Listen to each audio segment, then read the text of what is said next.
एक बाप मुलाला असाच महाराज संस्कार द्यायचा. शिकलेला मुलगा होता. त्या शिकलेल्या आजकालच्या मुलाला आवडत नाही. बाप नेहमी म्हणायचा एखाद्याची चप्पल उघडी पडलेली दिसली की बाप म्हणायचा ती चप्पल सरळ कर. तुला एखाद्याचं झाड महाराज दारामध्ये असते कुंडीमध्ये, ते झाड उघड पडलेलं असलं तरी झाड सरळ कर. एखादा लाईट चालू असला लाईट बंद कर बर का, असा बाप नेहमी सांगायचा. त्या पोराला राग यायचा, काय म्हातारा टकटक लावत राहायचं, चप्पल उघडी सरळ कर, ते झाड पडलेलं उघड सरळ कर, ते लाईट चालू असलेला बंद कर, फॅन सुरू असलेला बंद कर. कदर न म्हणलं म्हाताऱ्याला, एकदा मग नोकरी लागली पाहिजे, म्हाताऱ्याला सोडून देतो आणि तिकडं राहतो म्हणले जाऊन. हे असं टकटक लावणं म्हातारा आपल्याला आवडत नाही. कटाळा आला, राग येऊ लागला त्याला महाराज. आणि काही कालांतरानं काही दिवसानं बरं का त्याचे वडील वारल्याच्या नंतर घरामध्ये त्यानं फोटो लावला. मला बरंच झालं आता बरं का. किटकिट आपल्या पाठीमागची गेली आणि योगायोगानं त्याला कॉल आला. कॉल आला, इंटरव्ह्यू देण्यासाठी गेला महाराज. ऑफिस होतं, ऑफिस मध्ये साहेब लोक बसलेले होते. याच्या अगोदर काही मुलं अगोदर बसलेली होती इंटरव्ह्यू देण्यासाठी बर का. हा त्या ऑफिस कडे चालला. चालताच याला एक जणाची चप्पल उपडी पडलेली दिसली.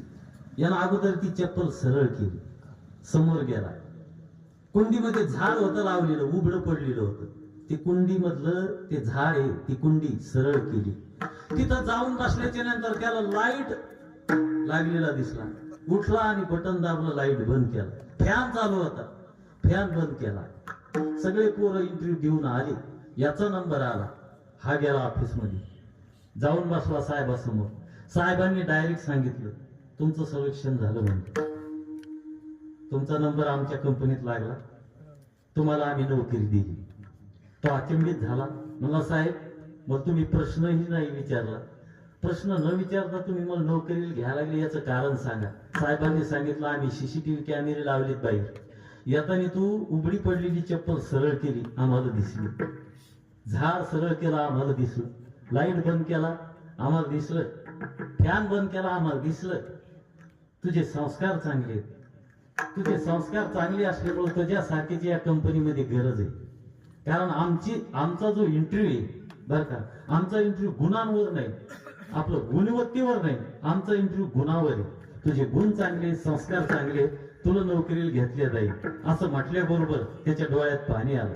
भरपूर घरी आला आणि बापाच्या फोटोजवळ येऊन ढसा रडू लागला. म्हणू लागला, बाबा मला असं वाटत होतं तुम्ही मला रडवता, पण खऱ्या अर्थानं बाबा तुम्ही मला रडवत नव्हता, तुम्ही मला घडवत होता. म्हणून माय बाप विसरू नका. सगळं